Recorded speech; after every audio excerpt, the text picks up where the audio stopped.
Oke, assalamualaikum warahmatullahi wabarakatuh. Kita lanjutkan mata kuliah kita, mata kuliah interaksi antarmuka, antarmuka dan integrasi sistem. Di pertemuan kedua, kita bahas tentang introduction. Minggu yang lalu tentang peraturan mata kuliah dan bagaimana cara belajar. Nah, sekarang kita lanjutkan mata kuliahnya, pembahasan tentang introduction ya. Oke, selanjutnya kita bahas apa itu pengertian antarmuka. Antarmuka adalah media untuk berinteraksi dan bertukar informasi suatu perangkat dengan perangkat lain. Pertukaran informasi atau komunikasi dapat terjadi antar perangkat lunak, perangkat keras, perangkat periferal, manusia, dan kombinasi keduanya atau ketiganya. Nah, ada pertukaran informasi atau media berinteraksi untuk berkomunikasi gitu ya antar perangkat ini banyak ya, apakah perangkat keras, perangkat lunak, apakah perangkat keras dan lunak ini berhubungan dengan manusia atau perangkat berhubungan dengan periferal ya, perangkat input dan output gitu ya, atau kombinasinya lah ya, ini antar muka.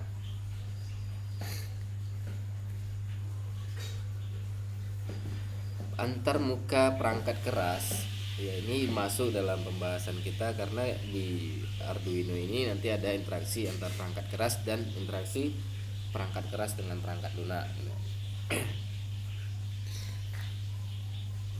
Antar muka dan perangkat keras.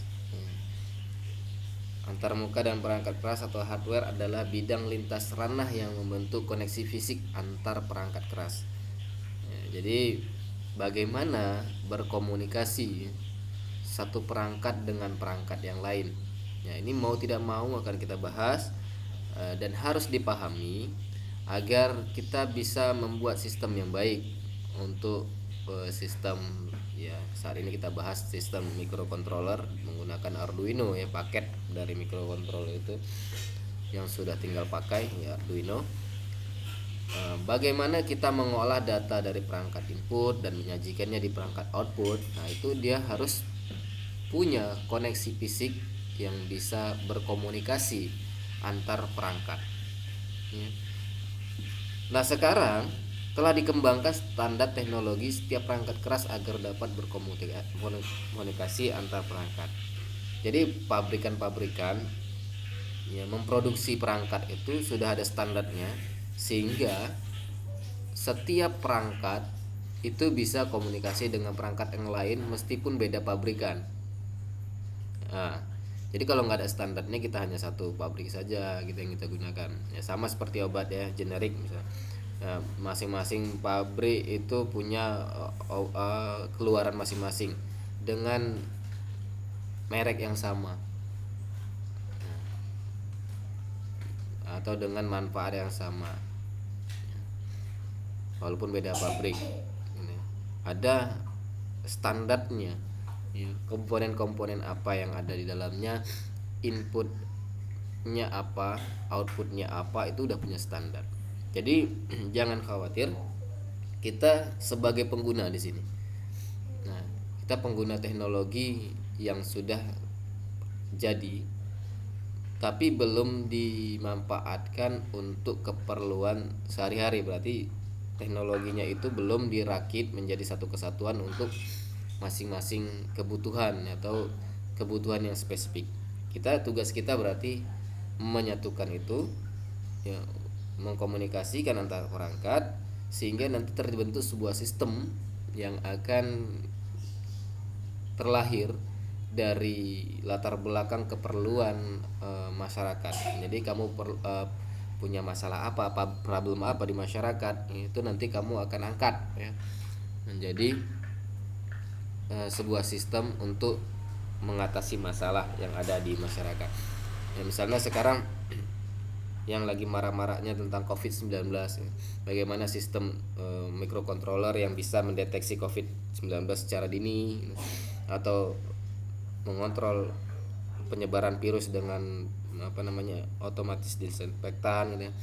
Atau ada yang juga membuat smart jacket. Jadi kalau dia ada berdekatan dengan antar orang, bisa lebih dari 1 meter atau lebih dekat dari 1 meter, dia akan menimbulkan sinyal pemberitahuan bahwa harus menjaga jarak. Itu tuh udah ada yang membuat. Jadi kamu harus mengembangkan perangkat-perangkat yang memang lagi marak-maraknya apa yang dibutuhkan masyarakat di sekitar kamu gitu.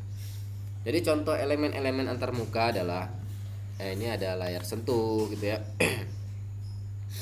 Ini contohnya layar sentuh, knob ya, tombol, pergeseran dan saklar ya, sensor, ini banyak sebagai masukan. Jadi saat ini kita hanya menggunakan kayak mahasiswa sebelumnya menggunakan sensor untuk masukan dan inputnya apa, tapi jarang yang dianalisa. Padahal sensor ini juga nanti bisa dikoneksikan dengan MATLAB bisa dikoneksikan dengan Excel. Jadi keluaran dari sensor itu bisa dianalisis datanya yang keluar dari sensor. Nah, itu nanti ada interaksi antara perangkat keras dengan perangkat lunak ya. Jadi perangkat keras itu output dari perangkat keras bisa dianalisis dengan perangkat lunak. Nah, ini mesti paham juga nih. Di sini. Oke, selanjutnya ada seperti mikrofon, ya, kamera, aksilometer dan perangkat lainnya. Ini contoh perangkat elemen-elemen yang berkomunikasi dengan Arduino misalnya.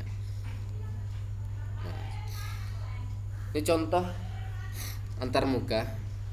Nah, ini sebagai contoh ya. Ini ada sensor Max 30 100.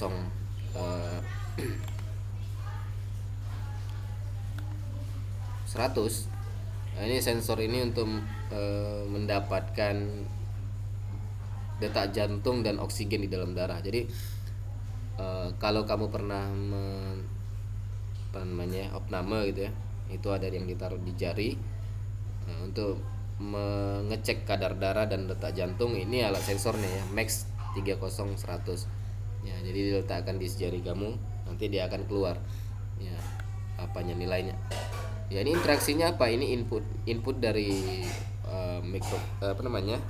sensor Max 30 100. Ini diolah ya, dengan Arduino ya, dengan alat pengontrolnya itu mikroprosesornya. Ya, jadi ini mikroprosesor ya, dan ini Arduino itu keseluruhannya. Jadi perbedaan Arduino dengan mikrokontroller itu apa? Jadi kalau Arduino itu udah satu paket, udah di situ ada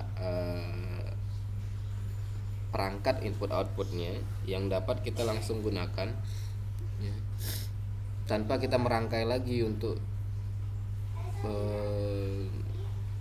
jadi penggunaan mikrokontrollernya lebih mudah.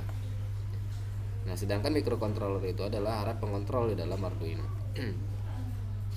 Atau inilah otaknya gitu ya. Kalau di komputer nih CPU-nya, Central Processing Unit-nya. Inilah alat untuk pengendalian atau komputasinya di sini. Nah, ini potensio, ini untuk mengatur arusnya. Nah, ini sebagai LCD untuk outputnya. Jadi inputnya dari sini, proses di sini. Ini dia pengaturan bisa input ke input ya. Nah, ini perangkat outputnya. Jadi di sini ada contoh antarmuka yang sederhana. Jadi perangkat yang sering kita gunakan ya di rumah sakit ya, ketika kamu ngecek gula darah dan detak jantung. Ya, inilah contohnya perangkat. Selanjutnya antarmuka perangkat lunak. Ya, antarmuka perangkat lunak adalah media komunikasi antar perangkat lunak atau perangkat lunak dengan hardware. Ya, jadi antar sesama perangkat lunak gitu ya, sesama perangkat lunak dan perangkat lunak dengan hardware. Jadi itu komunikasi perangkat lunak. Jadi ada sedikitnya ya contoh yang bisa kita yang bisa dilakukan komunikasi antar perangkat lunak. Misalnya di dalam Arduino itu biasanya kamu menggunakan pemrograman Arduino dengan Arduino IDE gitu ya. Nah, kadang kamu bisa mengolahnya ini hanya untuk mendapatkan mengelola sinyal awal, dan tidak mampu misalnya dia mengolah data yang besar, maka dikirim menggunakan ke server ya, ini hanya untuk mengambil data, ini fungsinya untuk mengirim sinyal. Misalnya di sini diolah dengan misalnya MATLAB gitu ya, MATLAB ya, jadi ada MATLAB di sini. Nah, jadi menggunakan MATLAB misalnya ya, MATLAB.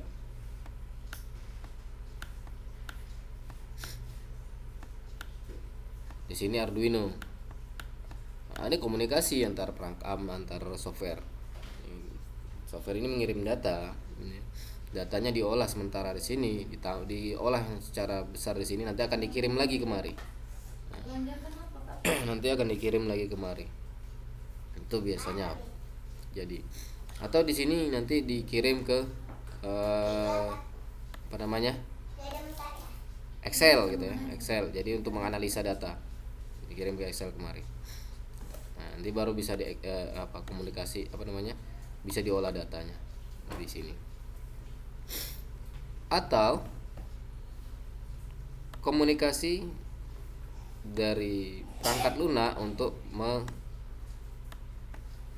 mengontrol atau mengatur perangkat-perangkat keras lainnya. Jadi ya, antar perangkat lunak atau antar software ke perangkat kerasnya. Nah, ini dia.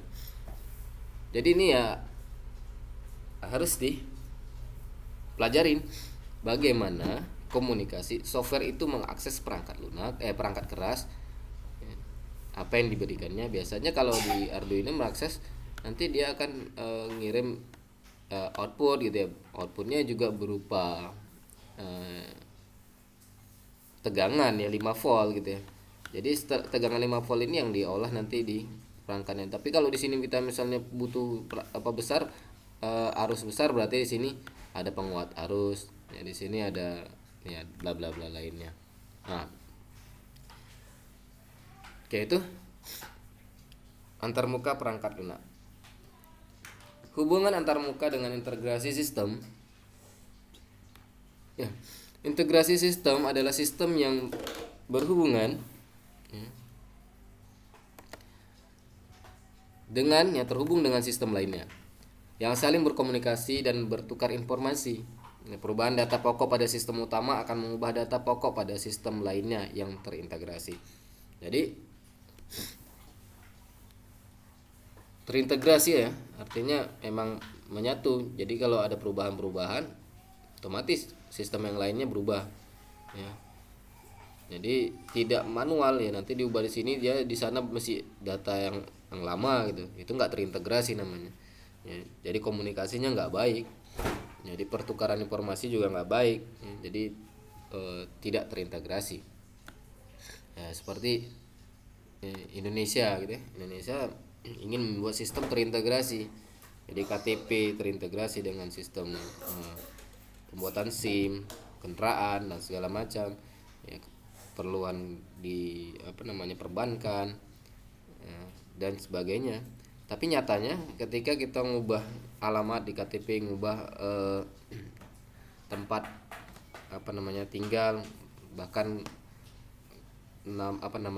nomor KK kita berubah, itu tidak merubah di kepolisian ya, tentang kendaraan ya, SIM dan lain sebagainya, atau di perbankan tidak berubah, berarti itu enggak terintegrasi ya. Masih jauh di Indonesia ini untuk mengimplementasikan sistem yang terintegrasi. Nah, kalau benar-benar ya kita membuat sistem ya, tentunya tidak sebesar yang Indonesia ya. Sistem kita akan sederhana, sistem kita hanya mengatasi masalah untuk kita sendiri, lingkungan kita, yang paling besar ya, masyarakat di sekitar kita gitu ya. Tidak sampai ke skala nasional. Ya kan itu akan lebih besar lagi integrasinya. Nah, dan yang kita buat ini harus terintegrasi dengan baik. Integrasi sistem akan terbangun jika antar muka antar sistem berjalan dengan baik. Jadi kuncinya hubungannya berarti antar mukanya itu harus paham kita. Harus paham komunikasi antara satu perangkat dengan perangkat yang lain, antara sistem dengan sistem yang lain, antara hardware atau software, ya, antara peripheral, ya, perangkat input output gitu. Ya, harus tahu sehingga nanti bisa berkomunikasi sehingga terintegrasi dan menghasilkan suatu sistem yang baik, ya, sistem yang bisa mengatasi masalah yang terjadi di daerah atau di masyarakat kita. Nah, motivasi Anda ketika belajar tentang antarmuka dan integrasi sistem, Anda harus tahu bahwa sistem dengan memanfaatkan microcontroller atau dipaketkan menjadi Arduino sebagai alat komputasi dan pengontrol yang membutuhkan perangkat lain sebagai input sistem dan output sistem. Jadi motivasinya kamu harus bisa, ya, harus bisa paham bagaimana input output Arduino itu ya bisa berkomunikasi dengan Arduino baik dan benar. Nah, microcontroller harus bisa berkomunikasi dengan perangkat lain ya, seperti sensor. Ini sensor tadi contohnya, kamera, button, saklar dan lain-lain. Setelah informasi yang dihasilkan dari perangkat input diolah dengan microcontroller, kemudian dikirim ke perangkat output. Jadi di sini motivasinya kamu harus bisa, gitu ya. Harus bisa mempelajari atau harus bisa tahu prinsip kerja sehingga bisa mengimplementasikannya, ya. Jadi paham cara kerja masing-masing perangkat ini, bagaimana komunikasi antar perangkat. Ya, diharapkan mahasiswa dapat membuat sistem sesuai kebutuhan ini yang dihadapi masyarakat. Jadi ya, apa yang lagi marak di masyarakat, ya, kamu terpikir sebuah perangkat untuk mengatasi masalah. Nah, makanya langsung bisa kamu bayangkan perangkat apa aja komponen-komponennya, ya, bagaimana cara interaksi antara perangkat, ya, itu bisa membantu Anda untuk mendapatkan ide yang maksimal sehingga dapat membuat sistem, ya, dari sebuah perangkat untuk mengatasi masalah atau kebutuhan pada masyarakat. Tantangannya, ya, tantangan dalam mata kuliah ini adalah bagaimana Anda harus paham dan mampu mengimplementasikan intervensi dalam proyek masing-masing. Harus paham, harus bisa gitu. Harus termotivasi. Kenapa? Apalagi di saat online ini, jangan terus sebagai daring itu sebagai alasan untuk pelemahan, ya. Tapi bagaimana menyikapinya agar kamu bisa lebih aktif dan kreatif, ya, mengembangkan sistem microcontroller, ya, dari yang kita pelajarin ini kamu kembangkan, ya. Kalau yang hanya ini aja mungkin tidak bisa, ya, tidak bisa untuk kamu jadikan skripsi gitu, ya. Jadi dalam masa dekat ini kamu akan mencari apa kepentingan di masyarakat, kamu cari idenya, apa komponen-komponen atau hardware yang dibutuhkan sehingga kamu bisa membuat sistem sehingga bisa kamu jadikan dia sebagai skripsi nantinya. Jadi di mata kuliah ini outputnya adalah skripsi. Jadi sekarang kamu harus membuat di dalam diri kamu merasa tertantang agar kamu bisa memang betul-benar paham dan bisa mengimplementasikan microcontroller ini untuk kepentingan masyarakat umum, ya, setidaknya untuk membantu kamu menyelesaikan skripsi kamu. Hambatan, ya, ini tadi metode daring ini Anda harus menggunakan perangkat sendiri untuk praktikum. Gak ada disediakan oleh kampus, ya. Kalau dia luring, luar jaringan, atau dia tatap muka, kita bisa menggunakan lab, ya, kita bisa menggunakan perangkat-perangkat lab, ya. Tentunya kalau perangkat yang kamu butuhkan sendiri ya harus beli sendiri juga tetap. Tapi di lab disediakan misalnya downloader gitu ya, memasukkan program ke dalam chipnya gitu ya, bagaimana menginstal program dalam chipnya. Nah, kalau tidak ada maka kamu harus punya sendiri gitu. Nah, itu ya, karena kita belum diizinkan. Nanti kalau saya pun buka praktikumnya di lab, nanti saya yang kena gitu ya. Selanjutnya membutuhkan sedikit dana dalam mengimplementasikan perangkat keras. Jadi kamu harus beli, jadi kamu harus keluar dana ya. Jadi itu hambatannya. Akan terasa sulit bagi mereka yang tidak tertarik dan tidak berusaha untuk mencobanya. Ini akan sulit. Sulit, apalagi yang udahlah yang penting tamat saja. Jadi kalau mau tertantang silahkan, karena di sini juga kalau di ilmunya ini sangat bermanfaat juga untuk di dunia kerja. Tidak sedikit yang dunia kerja itu membutuhkan alat ya, sebagai pengontrol yang tidak membutuhkan orang sebagai pengontrolnya, menggantikan orang sebagai pengontrolnya ya, misalnya uji getaran pada kendaraan gitu ya, uji banyak lah ya. Nah, jadi dengan ini kamu bisa paham, kamu bisa setidaknya waktu dekat kamu bisa menyelesaikan skripsi, dan waktu jangka panjang kamu bisa memanfaatkan ini untuk dunia kerja kamu, dan ini sangat berguna di perusahaan-perusahaan ya. Mungkin sampai sini pertemuan kita. Jika ada pertanyaan silahkan di komen di YouTube-nya atau di Classroom-nya ya. Nanti akan saya bahas. Oke.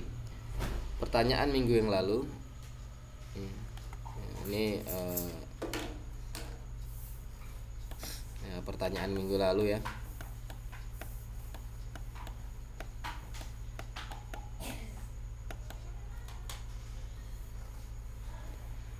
Ya, begini.